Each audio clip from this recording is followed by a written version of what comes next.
and welcome back to our channel पढ़ाकू लोग। My name is CS Payal Popli and आज इस video में हम बात करने वाले हैं इस वर्ड अंडर राइटिंग के बारे में।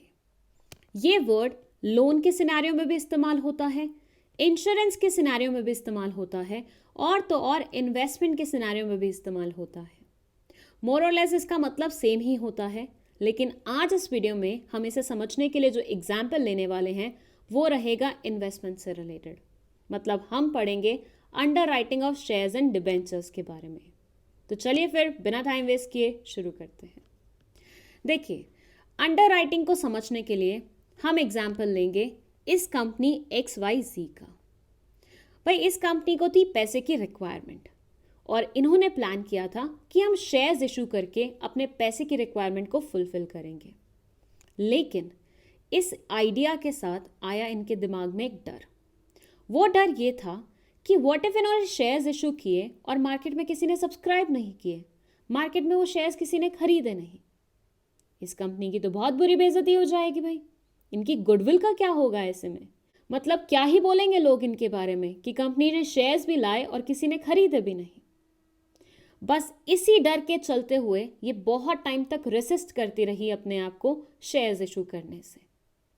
लेकिन फंड्स की रिक्वायरमेंट भी थी, तो इन्होंने कंसल्ट किया एक बहुत ही बढ़िया CS को, जिनका नाम आप लोग जानते ही होंगे, CS पायल पोपली।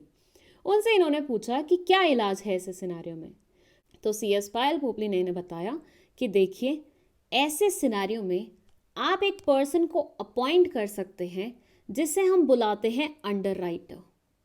ये बेसिकली क्या करेगा, ये आपको प्रॉमिस करेगा कि आपने जितने भी शेयर्स इशू किए हैं उन्हें ये आगे पब्लिक को बिकवा देगा, और अगर नहीं बिकवा पाया तो वो सारे शेयर्स ये खुद रख लेगा। क्या हो रहा है यहाँ पे? यहाँ ये हो रहा है कि XYZ कंपनी अगर शेयर्स इशू करती है फॉर से 10,000 शेयर्स, तो अंडर राइटर उन्हें ये प्रॉमिस कर रहा है कि अगर 10,000 शेयर्स वो पब्लिक को बिकवा पाया तो बिकवा देगा, नहीं बिकवा पाया या इसका एक ही पोर्शन बिकवा पाया तो बाकी बचा हुआ वो सारा खुद रख लेगा।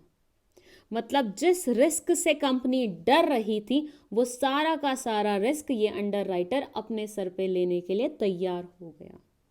अब यहाँ पे छोटे मोटे क्वेश्चंस आपके दिमाग में आ सकते हैं। लाइक फर्स्ट वन इज, क्या अंडर राइटर के ऊपर ये ऑब्लिगेशन होते हैं कि वो सारे के सारे शेयर्स का ऑब्लिगेशन या रिस्क अपने सर पे ले ले? तो उसका आंसर है नो। अगर कंपनी 10,000 शेयर्स इशू कर रही है तो under writer can choose 6,000 shares का रिस्क अपने सर पे लेने का, 5,000 शेयर्स का रिस्क अपने सर पे लेने का। तो ऐसी कोई ऑब्लिगेशन नहीं है कि पूरे शेयर्स का रिस्क उसको अपने सर पे लेना पड़ेगा। वो खुद चूज कर सकते हैं या कंपनी गाइड कर सकती है। दूसरा क्वेश्चन ये है कि क्या ज़रूरी है कि एक ही अंडर राइटर अपॉइंट किया जाए? क्या एक से ज़्यादा अंडर राइटर कंपनी एक इशू में नहीं अपॉइंट कर सकती? तो उसका आंसर है बिल्कुल कर सकती है।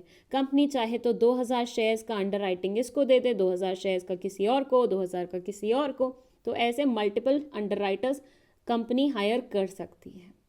ठीक है, सो इस तरह से कंपनी अपने फाइनेंशियल रिस्क को, अपने सर पे जो आया हुआ रिस्क है उसको किसी और के सर पे डाल सकती है, और ये इंसान जिसके सर पे रिस्क डला हुआ है उसे क्या बुलाया जाएगा? अंडर राइटर बुलाया जाएगा। अब जो सबसे सॉलिड क्वेश्चन किसी के भी दिमाग में आएगा वो ये आएगा कि भाई ये इतना समाज सेवा क्यों कर रहा है?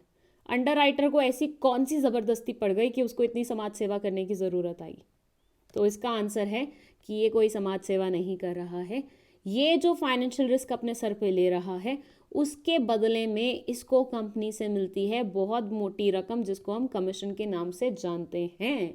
मतलब ये जो सर्विस प्रोवाइड कर रहा है, रिस्क अपने सर पे लेने का बोल रहा है, उसके बदले में कंपनी इसको पेमेंट देगी।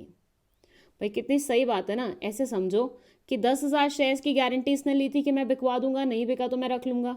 अगर ये 10,000 के 10,000 शेयर्स बिकवा देता है, कंपनी को हो गया जो चाहिए था उसको, बदले में इस इंसान को अच्छी खासी रकम मिल जाएगी कंपनी से।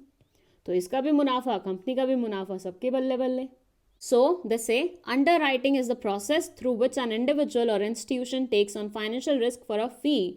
Underwriting वो प्रोसेस है जिसके चलते हुए एक इंडिविजुअल या फिर इंस्टीट्यूशन फाइनेंशियल रिस्क अपने सर पे ले लेता है, जिसके बदले में उसको मिलती है फीस या फिर कमीशन।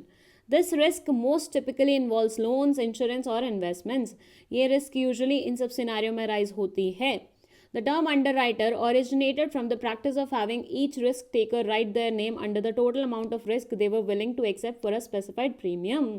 ये अंडरराइटिंग वर्ड कहाँ से आया? ये बोलते हैं कि भैया हर एक अंडरराइटर क्या करता था, मतलब हर एक ऐसा इंसान जो कि रिस्क लेता था, वो रिस्क के आगे अपना नाम लिख देता था, जितना भी अमाउंट का रिस्क वो लेना चाहता है, तो यहाँ से वो नाम अंडरराइटर आ गया, ठीक है। और इसके बदले में इसको क्या मिलता है? प्रीमियम मिलता है। प्रीमियम बुला लो, कमीशन बुला लो, फीस बुला लो, कुछ मर्जी बुला लो, ये उसको कंपनी से मिल जाएगा या फिर इंस्टीट्यूशन से मिल जाएगा। तो अंडरराइटिंग से कोई भी कंपनी अपने रिस्क को किसी और इंसान के ऊपर डाल सकती है, बस बदले में कंपनी को क्या पे करना पड़ेगा? फीस, कमीशन या फिर प्रीमियम पे करना पड़ेगा। नाउ आई होप ये पूरी कॉन्सेप्ट आपको बहुत अच्छी तरीके से समझ में आई है। अगर ऐसा कोई टॉपिक है जिस पे आप चाहते हैं हम आपके लिए वीडियो बनाएं तो let us know in the comment section. Video पसंद आई है तो इसे अपने दोस्तों के साथ शेयर कर दो और चैनल को सब्सक्राइब करते हुए जाना। That's it. Thank you so much for watching this video.